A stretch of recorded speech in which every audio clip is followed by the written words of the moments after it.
Ya, selamat pagi, Pak. Selamat pagi. Ya, saya Alaili Zulfatur Rohmah dari Prodi Bahasa Inggris Persada Khatulistiwa Sintang. Di sini saya akan mewawancarai mengenai pelaksanaan, proses, dan permasalahan pengelolaan ruang kelas di SMP yang Bapak tempati sekarang, yang Bapak ajar. Nah, itu sesuai dengan kurikulum Indonesia yang terbaru, yaitu tahun 2013 ini. Ya, sebelum itu silahkan Bapak untuk memperkenalkan diri. Ya, nama saya Selamat SPD. Saya selaku guru di SMP Prisma Nangasilat yang sekarang sudah menjadi SMP Negeri 2 Nangasilat. Berkaitan dengan kurikulum 2013, itu kurikulum 2013 itu memang kurikulum yang dikembangkan untuk menyempurnakan kurikulum yang berbasis kompetensi dan mengembangkan keseimbangan antara sikap, pengetahuan, dan keterampilan. Adapun memang kehadiran kurikulum 2013 itu memang sebetulnya sangat berdampak positif bagi siswa. Karena apa? Karena adanya keseimbangan antara sikap, pengetahuan, dan keterampilan.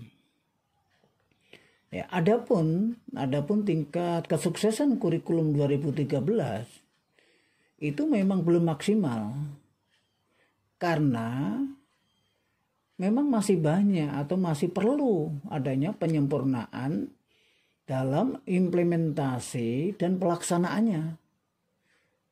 Bahkan rata-rata prinsip dasar dalam mengimplementasikan kurikulum 2013 itu adalah guru-guru selalu berpatokan pada pembinaan sikap peserta didik, yaitu sosial dan spiritual.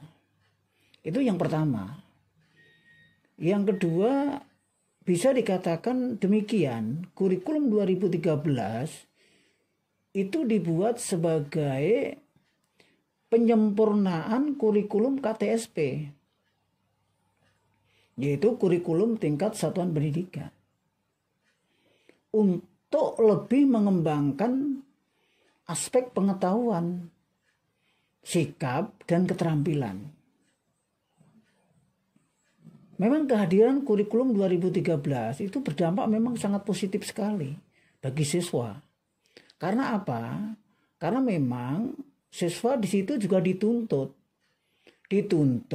untuk mengeksplorasi potensi pengetahuan, sikap, dan keterampilan. Memang kita akui kehadiran kurikulum 2013 ini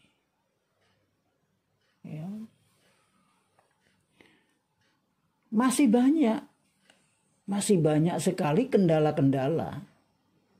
Dalam hal khususnya di sini adalah pemerataan sekolah-sekolah sasaran. Nah, itulah diantaranya berkaitan dengan pelaksanaan kurikulum 2013. Terima kasih. Oh, baik, Pak. Selanjutnya bagaimana mengenai masalah pengelolaan di dalam kelas? Adapun pengelolaan di dalam kelas itu sebetulnya ada dua masalah. Yang pertama masalah pengajaran dan yang kedua masalah pengelolaan kelas. Di dalam menangani tugasnya memang guru-guru sering menghadapi permasalahan dengan kegiatan-kegiatan di dalam kelasnya. Permasalahan ini sebetulnya ada dua jenis. Yang pertama adalah menyangkut pengajaran. Dan yang kedua menyangkut pengelolaan kelas. Nah, guru-guru ini harus mampu membedakan kedua permasalahan itu, yang sering menemukan pemecahan masalahnya secara tepat. Yang harus bisa memecahkan permasalahan itu secara tepat. Jadi di situ sering terjadi guru-guru menangani masalah yang bersifat pengajaran dengan pemecahan yang bersifat pengelolaan dan sebaliknya. Misalnya seorang guru berusaha membuat penyajian pelajaran lebih menarik agar siswa yang sering tidak masuk menjadi lebih tertarik untuk menghadiri pelajaran itu. Padahal siswa tersebut tidak senang berada di kelas itu karena dia merasa tidak diterima oleh kawan-kawannya. Pemecahan seperti ini tentu saja tidak tepat.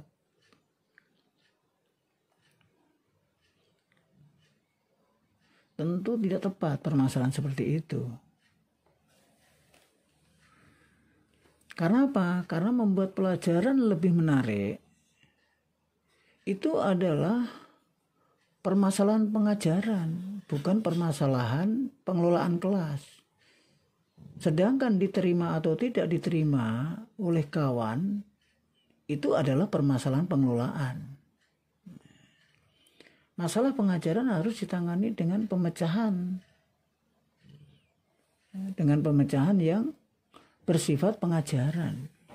Dan masalah pengelolaan itu harus ditangani dengan pemecahan secara pengelolaan yang bersifat pengelolaan. Untuk dapat menangani masalah-masalah pengelolaan, yaitu pengelolaan kelas yang dimaksudkan di sini, secara efektif itu guru harus mampu. Yang pertama guru harus mampu mengenali secara tepat berbagai jenis masalah pengelolaan kelas, baik yang bersifat itu perorangan maupun kelompok. Itu guru harus mampu. Kemudian yang kedua, guru harus memahami pendekatan mana yang cocok dan tidak cocok untuk jenis masalah tertentu. Nah, itu yang kedua. Yang ketiga, guru harus memilih dan menetapkan pendekatan yang mana yang paling tepat untuk memecahkan masalah yang dimaksud. Karena masalah itu bermacam-macam. Ada 2 jenis masalah pengelolaan kelas, yaitu yang bersifat atau yang sifatnya itu perorangan atau individual gitu, dan yang bersifat kelompok atau kolektif bahasanya gitu. Nah, di sini disadari atau tidak disadari bahwa masalah perorangan dan masalah kelompok itu sering menyatu. Nah, kadang-kadang kita susah untuk memisahkan antara yang satu dengan yang lain itu. Mana apakah ini masalah perorangan, apakah ini masalah kelompok. Namun demikian, pembedaan antara kedua jenis masalah itu akan bermanfaat. Ada manfaatnya tentunya. Terutama apabila guru ingin mengenali dan menangani permasalahan yang ada dalam kelas yang menjadi tanggung jawabnya. Nah, demikian kurang lebihnya. Baik, Mbak, terima kasih banyak atas penjelasannya. Terima kasih. Iya, sama-sama.